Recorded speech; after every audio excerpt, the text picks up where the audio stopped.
சூறையாடி உயிர் குடிக்கும் ஓநாய்கள் உண்டு. பொன்னாடை போர்த்திவிட்டு உன்னாடை அவிழ்ப்பதுண்டு.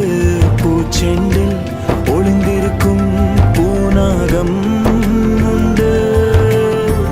பள்ளத்தில் ஓர் யானை வீழ்ந்தாலும் அதன் உள்ளத்தை வீழ்த்திவிட முடியாது. உண்மை ஒரு நாள் வெல்லும். இந்த உலகம் உன் பேர் சொல்லும். அன்று ஊரே போற்றும் மனிதன் நீயே. நீயடா நீயடா. பொய்கள் புயல் போல் வீசும். ஆனால் இந்த இடத்தையெல்லாம் விட்டுட்டு நெருக்கடியோட மக்கள் நெருக்கடியோட எங்கெல்லாம் நிற்பாங்களோ அந்த இடமா பார்த்து செலக்ட் பண்ணி தெரியும். உங்க எண்ணம் தான் என்ன சார்?